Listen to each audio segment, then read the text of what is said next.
उमेश हत्याकांड के बाद पीड़ित परिवारजनों के दर्द पर मरहम लगाने का सिलसिला जारी। बीएसपी विधायक राजू पाल हत्याकांड के गवाह उमेश पाल की हत्या के बाद उनके घर पर सियासी मरहम लगाने का सिलसिला जारी है। घटना के चौथे दिन उमेश पाल के घर पर बीएसपी का डेलीगेशन प्रदेश अध्यक्ष विश्वनाथ पाल के नेतृत्व में पहुंचा, जहां पर उन्होंने मृतक उमेश पाल की पत्नी जया पाल और मां शांति देवी से वार्ता की। इस दौरान मृतक परिवार को बीएसपी डेलीगेशन ने हर संभव मदद का आश्वासन दिया। वहीं इस जघन्य हत्या के आरोपी माफिया अतीक अहमद की पत्नी शाइस्ता परवीन के बीएसपी में होने के सवाल पर प्रदेश अध्यक्ष विश्वनाथ पाल ने कहा कि जैसे ही शाइस्ता परवीन का आरोप सिद्ध हो जाएगा, उन्हें पार्टी से बाहर कर दिया जाएगा। उन्होंने कहा कि बहुजन समाज पार्टी न्याय के रास्ते पर चलती है। बहन जी ने ट्वीट के जरिए भी साफ कर दिया है कि अगर अतीक अहमद की पत्नी दोषी पाई जाती है तो उन्हें बहुजन समाज पार्टी बाहर का रास्ता दिखा देगी। वहीं यूपी की कानून व्यवस्था को लेकर उन्होंने सवाल खड़ा किया कि मामले में मुख्य आरोपी की अभी तक गिरफ्तारी न होना सरकार की जीरो टॉलरेंस की नीति का सबसे बड़ा फेल्योर है। बीएसपी प्रदेश अध्यक्ष विश्वनाथ पाल ने कहा कि उमेश पाल हमारी पार्टी में रहे हैं। बीएसपी सुप्रीमो के निर्देश पर ही यहां पर वह घर वालों को ढांढस बंधाने पहुंचे हैं।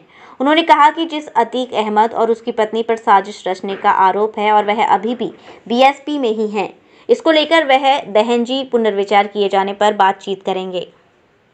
देखिए, ये जो भी कुछ हुआ है ये बहुत गलत हुआ है। ये दिन दहाड़े जिस तरीके से अपराधी लोग दिन दहाड़े आकर के गोलियों से भून दिया, बमबाजी हुई, इस तरीके से सरकार के लिए बहुत बड़ी चुनौती है कि सरकार 20 शहर में इनका कानून क्या कर रहा है, शासन प्रशासन क्या कर रहा है, जो इस तरह से इतनी बड़ी घटना हुई। और इस घटना से हम लोग बहुत दुखी हैं।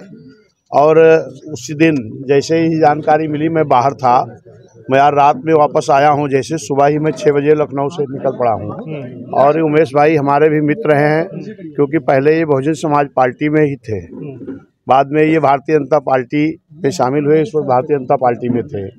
आप सभी लोग भी जानते हैं कि इसके पहले एक हमारे विधायक राजू पाल जी की घटना इस तरीके से हुई थी, और उस घटना में बहुजन समाज पार्टी की राष्ट्रीय अध्यक्ष मान्या बहन जी सुबह सुबह ही बिल्कुल पहुंच गई थी। और आज मैं देख रहा हूं कि ये भारतीय जनता पार्टी में थे, और लेकिन आज तक भाजपा का राष्ट्रीय अध्यक्ष या कोई जिम्मेदार व्यक्ति यहां तक नहीं पहुंचने का काम किया।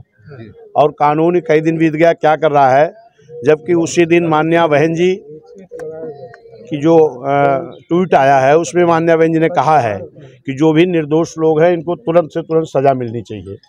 और अभी आज फिर बहन जी ने कहा कि जो दोषी लोग हैं इनको तुरंत सजा मिलनी चाहिए। जी, आपने बताया कि आपके उमेश जी मित्र थे, लेकिन जिस पर आरोप लगा है वो आपकी पार्टी में। देखिए, आज भी अभी मान्या बहन जी का ट्वीट आया है। मान्या बहन जी ने कहा कि जैसे ही ये सिद्ध होता कि दोषी ये हैं, तुरंत उनको पार्टी से निकाल कर बाहर कर दिया जाएगा।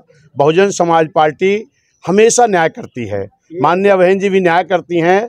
अपनी सरकार में भी अगर हमारे सांसद ने भी इस तरीके की कानून तोड़ने का काम किया था तो बुला करके मान्या बहन जी ने उनको भी गिरफ्तार कराने का काम किया था। अच्छा, ये बताइए, राजू पाल हत्याकांड में 18 साल में कोई निर्णय नहीं आया है, इसमें कब निर्णय आएगा? कब निर्णय आएगा? नहीं, निर्णय नहीं, पहले ये तो सिद्ध करे जो प्रशासन है। निर्णय की बात नहीं हो रही कि 18 साल 20 साल कब लगेगा। मौके पर मुलजिम कौन है, ये अगर ये लोग मुलजिम साबित हो तुरंत इनको बहुजन समाज पार्टी से निकालकर बाहर मान्या बहन जी करेंगी।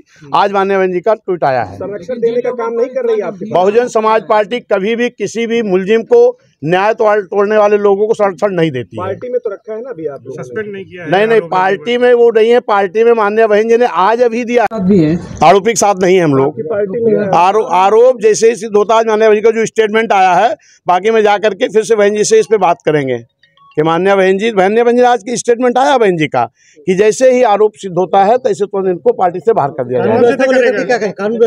कानून व्यवस्था बिल्कुल चरमरा गई है, जंगल राज कायम है।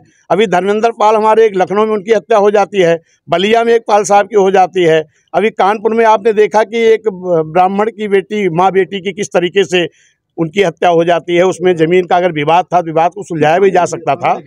और आज भी उमेश भाई की घटना जो हुई है दिन दहाड़े, बिल्कुल ये बहुत ही घृणित कार्य है, बहुत ही जघन्य अपराध हुआ है। बात कही जा रही है कि उत्तर प्रदेश राम राज तो हो ही नहीं सकता भाजपा राज में। ये बताइए कि आप जाके बहन जी से इस बात के लिए सिफारिश करेंगे कि वो आरोपियों को पार्टी में रखे जाने के फैसले पर पुनर्विचार करें? नहीं, बिल्कुल हम अपनी बात रखेंगे। माननीय बहन जी हमारी नेता हैं और माननीय बहन जी जो भी निर्णय लेती हैं वो हमेशा जो है न्याय पक्ष में लेती हैं। अन्याय करने वालों के साथ बहन जी नहीं रहती हैं। आप स्पॉट पे आए, आप उनसे इस बात पे रिकमेंड नहीं, आज सुबह ही माननीय बहन जी से, कल शाम को ही बहन जी से बात हुई है मेरी। माननीय बहन जी ने कहा कि आप जाओ पीड़ित परिवार से मिल करके जो सही जानकारी है वहाँ देख करके आओ। और आज सुबह फिर बहन जी का एक ट्वीट आया है कि जो भी इसमें मुलजिम है उनको सजा मिलनी चाहिए और जो भी ये लोग अन्याय हैं, अगर इन लोगों के ऊपर न्याय आता है, अन्याय होता है कि हाँ ये लोग इसमें दोष मुक्त पाए जाते हैं दोषी, तो इनके प्रति तुरंत कार्रवाई की जाएगी। पार्टी अपना काम करेगी, लेकिन सरकार को अपना काम करना चाहिए कि जो आज तीसरा दिन बीत रहा है और अभी तक सरकार इस निर्णय पर नहीं आ पाई है कि सही रूप में मुलजिम कौन है। धन्यवाद, शुक्रिया। के बाद यहाँ फैसला बदला जाए। JV हेल्थ केयर अब ब्रिजवासियों के लिए लेकर आया है हर प्रकार की चिकित्सकीय सुविधाएं, वो भी एक छत के ही नीचे। जयवंश हेल्थ केयर में मिलेंगी आपको एक्सरे की सुविधाएं, ECG मशीन की सुविधा, पैथोलॉजी सुविधा, हृदय संबंधित बीमारी से जुड़ा हर इलाज, वो भी 24 घंटे इमरजेंसी सुविधाओं के साथ। जयवंश हेल्थ केयर, लाल चश्मा घर के सामने, बुतेश्वर रोड, मथुरा।